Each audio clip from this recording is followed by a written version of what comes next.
네, 이 시각 K스탁 시작하죠. 두 분 전문가 소개해드리겠습니다. 리서치 아름의 고윤기 멘토 그리고 원의 파트너 이상로 멘토 두 분과 오늘은 함께하겠습니다. 어서 오십시오. 네, 반갑습니다. 네, 제가 아까 뭐 현빈 운운하니까 저한테 중림동 현빈이라고 또 댓글 남겨주신 분이 있는데 감사합니다. 그냥 그렇게 불러주시는 대로 받아드리겠습니다, 제가.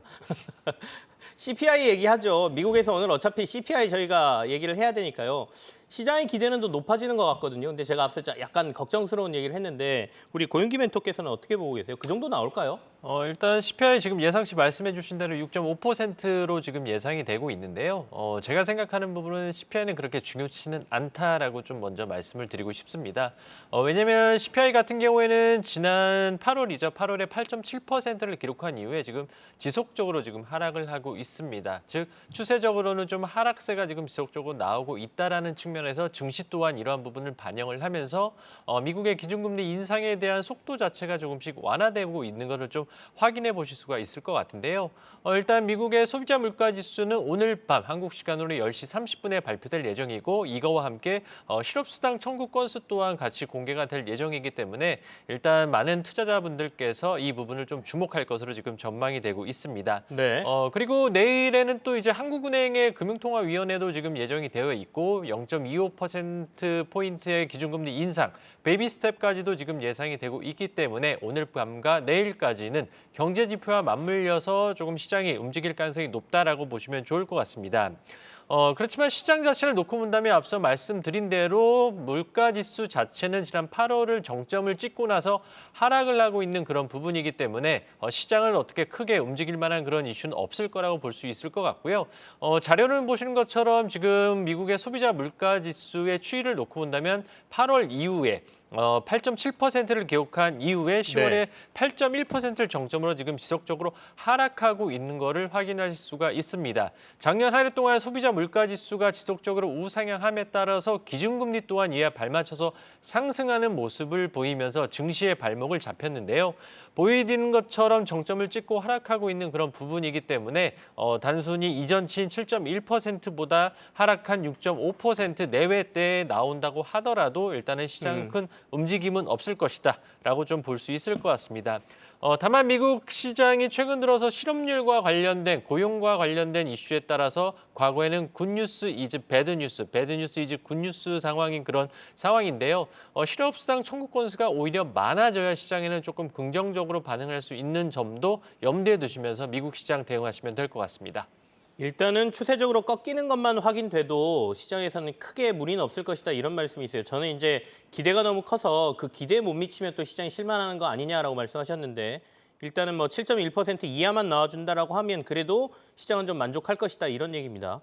이상로 멘토께서는 어떻게 생각하세요? 네, 뭐 시장이 상대적인 관점에서에 대한 접근이 필요하다고 봅니다. 뭐 지금 예상치는 6.5%로 일관되게 내려간다라는 판단을 지금 하고 있는 그런 상황들인데 우리가 여기서 이제 주목을 해봐야 되는 것은 지금 현재 추세적인 부분에서 이미 인플레이션 피크아웃을 찍고 난 다음에 내려오는 과정에서 중요한 부분은 이제 속도라는 부분이거든요. 빠르게 떨어질 것인지 아니면 완만하게 떨어질 것인지에 대한 그런 속도적인 부분 자체를 얘기를 하고 있는 부분이고 오늘 다시 한 번 더 이 미국 내에서도 얘기가 나왔던 것이 금리 인상은 점진적으로 해 나갈 수 있겠지만 그것을 이제 속도적인 부분에서 0.25를 할 것이냐, 0.5를 할 것이냐에 대한 차이라는 말을 다시 한 번 더 얘기를 했다는 것은 결국 미국이 지금 현재 2023년도에 대한 금리의 목표 지점을 잡고 있는 것은 5%대 이상에 대한 부분이거든요. 네. 그럼 미국은 지금 현재 0.5%가 남은 거고 국내도 마찬가지로 3.25에서 3.75까지에 대한 부분을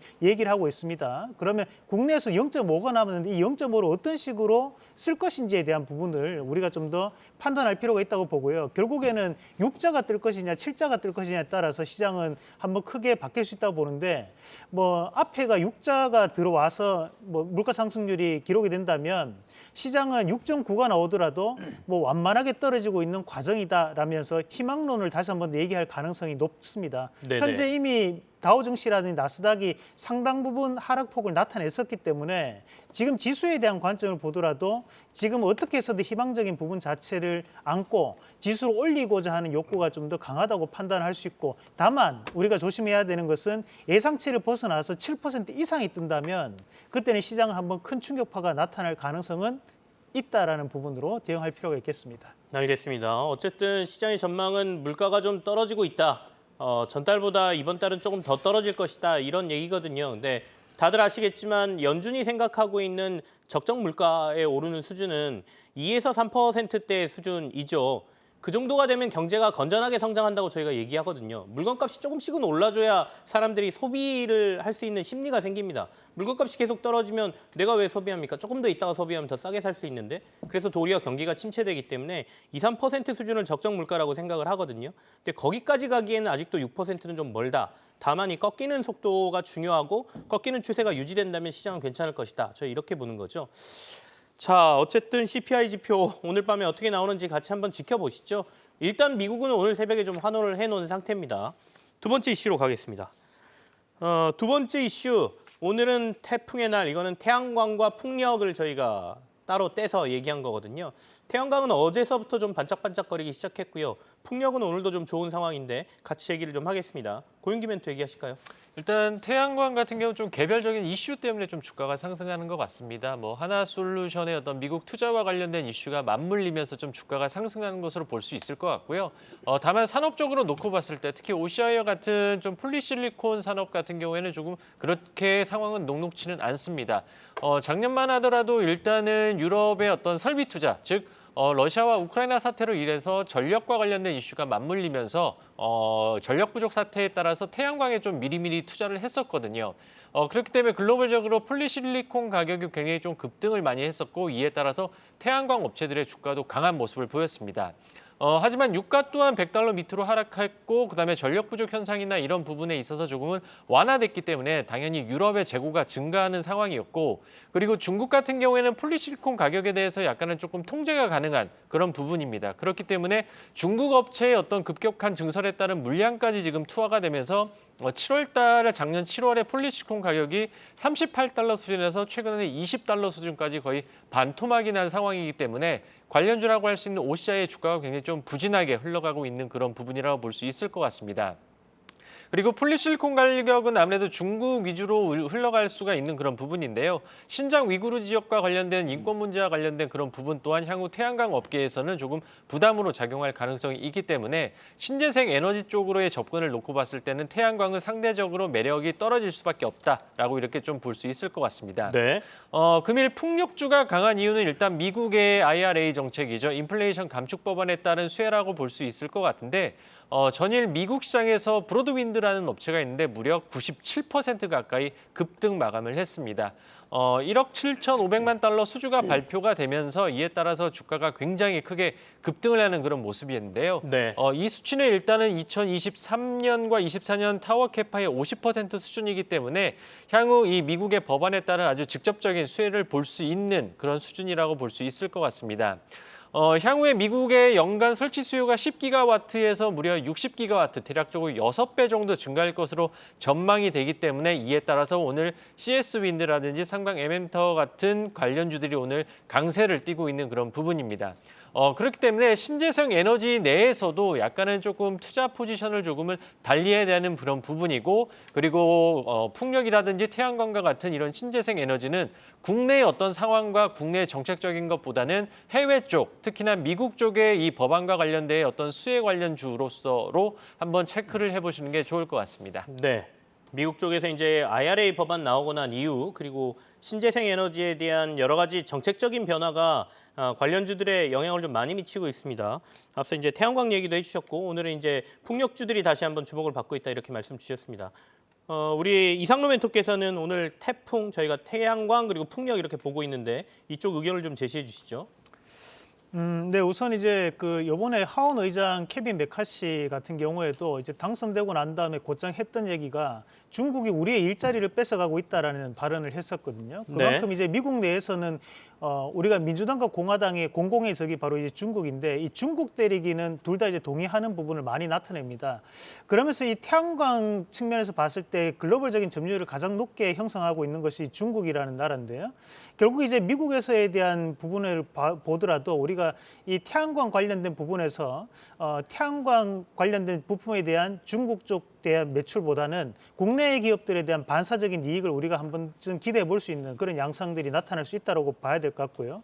풍력도 마찬가지라는 부분으로 우리가 해석을 해줘야 되는데 풍력 같은 경우에도 전 세계적으로는 지금 현재 RE100에 대한 부분 자체가 상당한 이슈화가 되고 있거든요. 그러면서 이런 재생에너지에 대한 부분 자체를 좀 더 확장시킬 수밖에 없는 관점, 그리고 현재 오늘 시장에서도 강한 움직임을 보이는 것이 동국산업이라든지 CS 윈드 같은 기업들이 좋은 모습을 보이는 것은 결국 이 CS 윈드와 동국산업의 공통점은 바로 해외 매출, 특히 미국과 유럽에 대한 매출이 많이 잡히는 기업이라는 거죠. 그런 측면에서 전 세계적으로 아직 이런 풍력 관련된 부분 자체에서에 대한 모멘텀도 여전히 살아있는 움직임들을 나타낼 수 있기 때문에 주가적인 부분에서는 꾸준한 변화가 가능성이 있다고 보고, 추가적으로 좀 보실 수 있는 것이, 저는 오늘은 비록 태양광과 풍력이 상당 부분 움직이고 있지만 결국 14일부터 또 윤석열 대통령에 대한 또 아랍 방문이 또 예정돼 있는 그런 과정들이 있기 때문에 그렇게 본다면 우리가 이런 수소 관련된 에너지 정책들도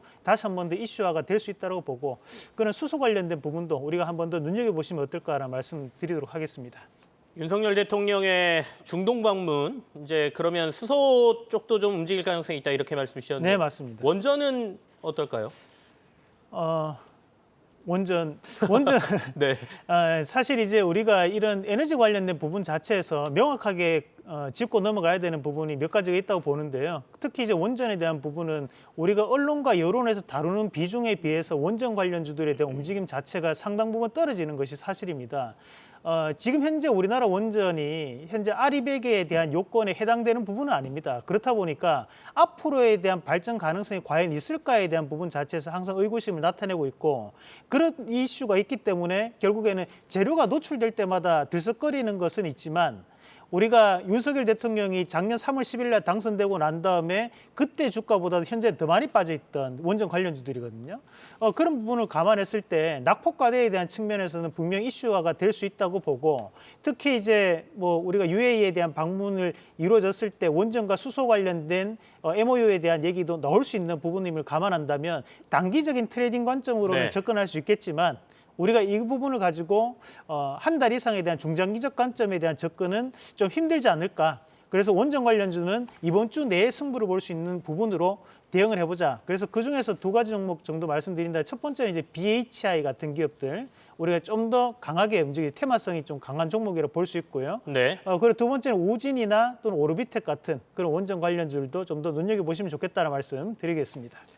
아까 고윤기 멘토 말씀하시면서 태양광보다는 풍력 쪽이 조금 낫겠다라는 말씀으로 제가 이해를 했거든요. 그러면 이제 풍력주들을 한번 자세히 더 살펴보고 싶은데, 오늘 이제 풍력주가 전반적으로 강세를 보이고 있습니다만은 CS 윈드가 가장 강하잖아요. 한 10% 정도 강하게 오르거든요.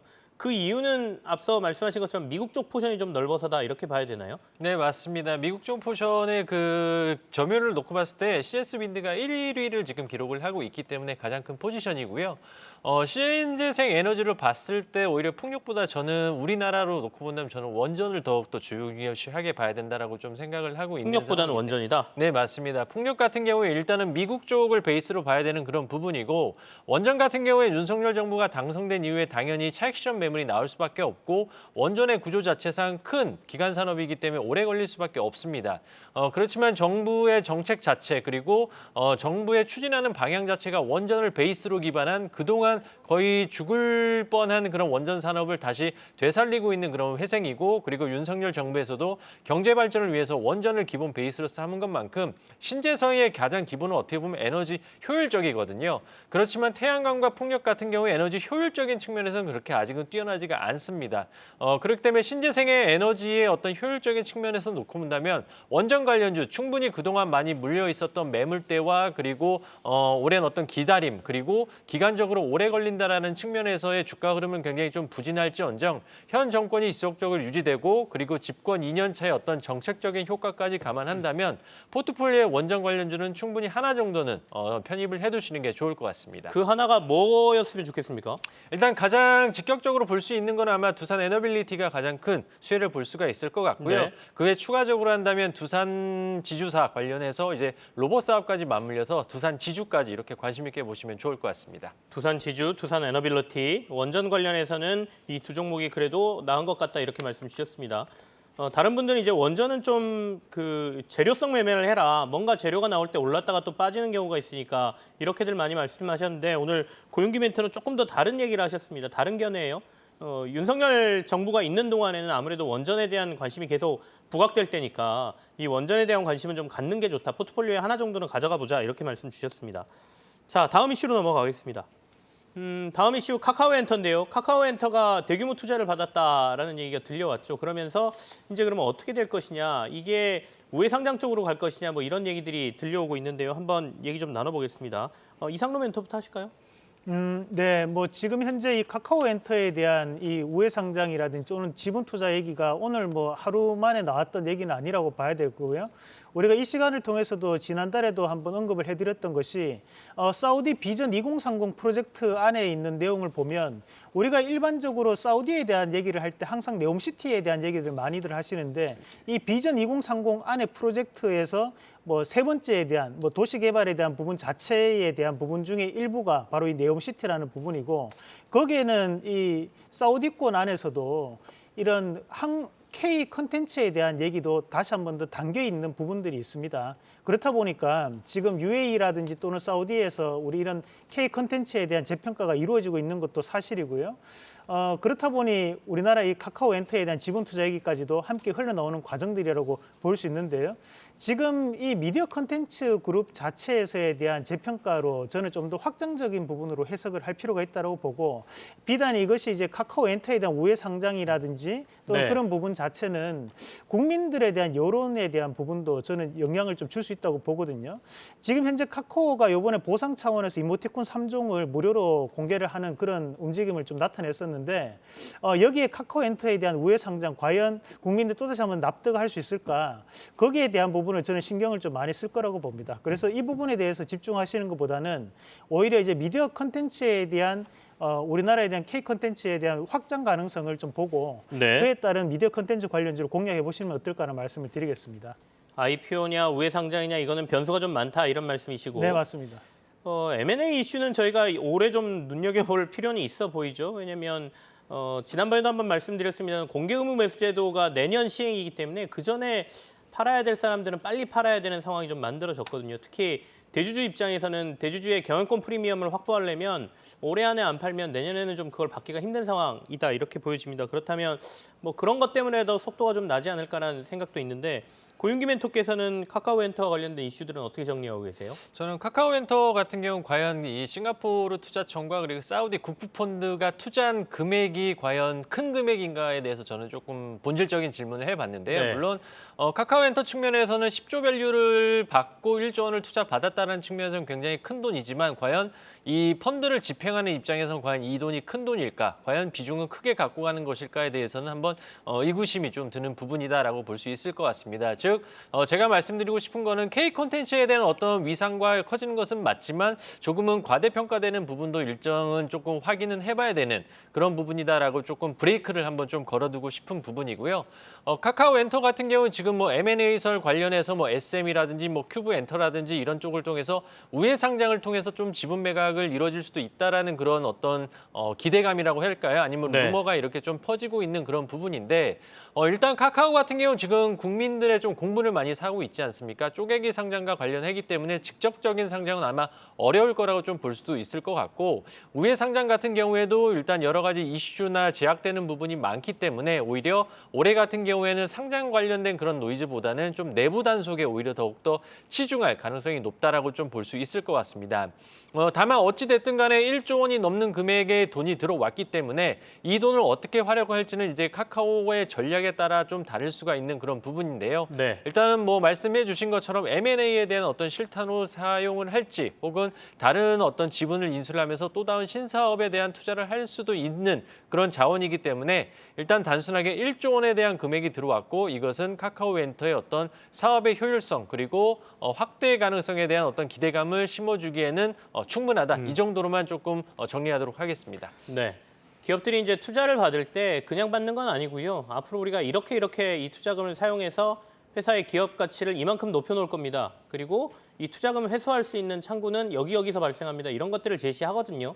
아마도 이번에 투자 받을 때 카카오멘터도 그랬을 것 같은데 그게 이제 밖에서 보는 시나리오에서는 혹시 SM을 인수해서 합병하면서 우회 상장하는 방식으로 해서 여러 가지를 만들어내는 것 아니냐 이렇게들 보고 있는 것 같습니다.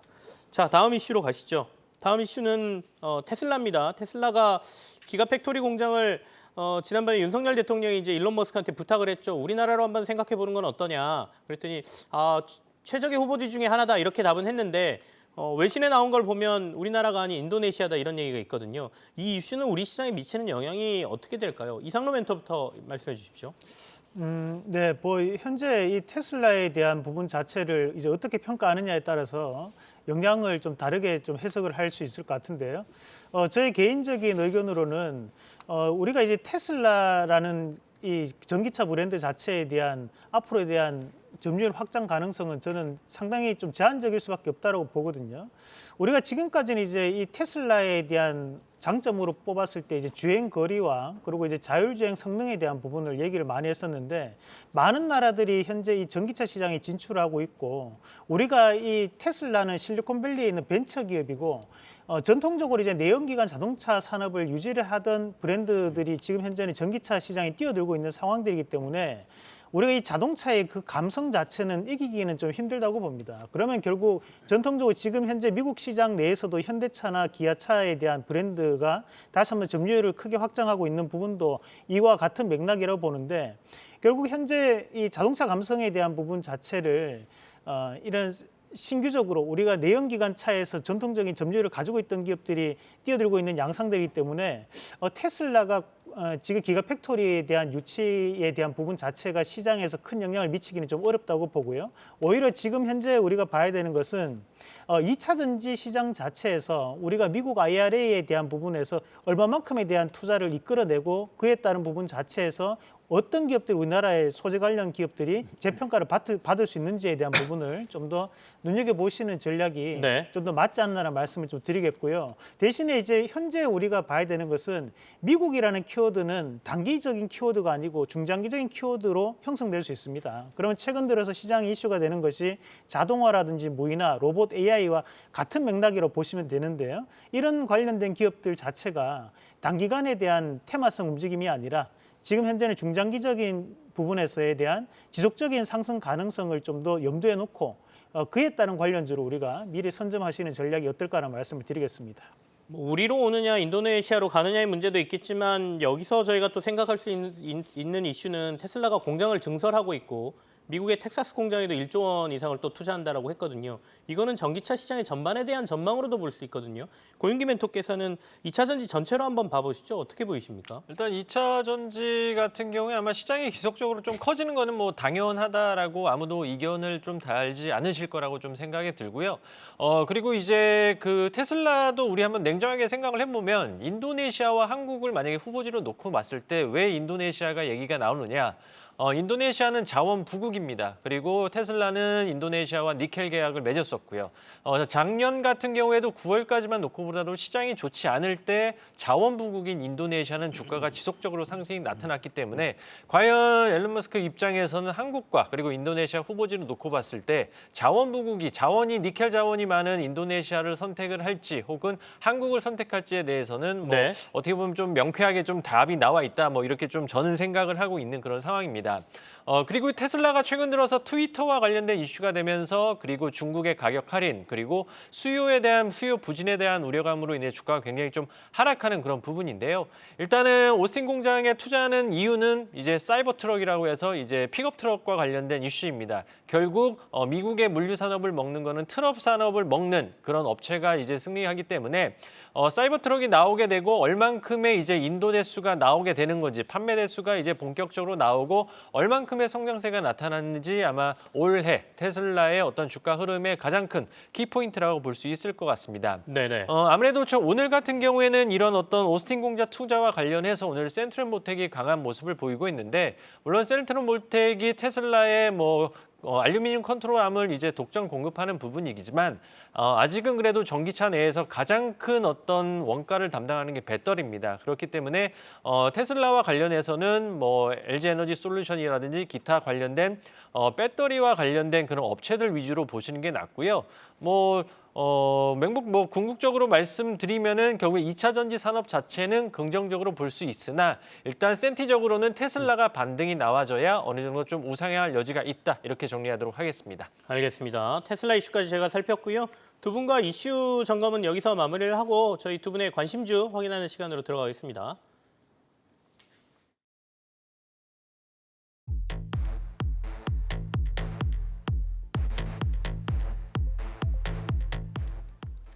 네, 최근에 시장이 그리 나쁘지 않은데요. 두 분 관심주 어떤 거 가져오셨는지 한번 보죠. 오늘 고윤기 멘토께서는 DDR5 성장 모멘텀, 최근에 이제 인텔 쪽에서 새로운 모델을 내놓으면서 DDR5 시장이 조금 더 빨리 개화될 거다 이런 얘기를 하고 있습니다. 아비코전자 가져오셨고요.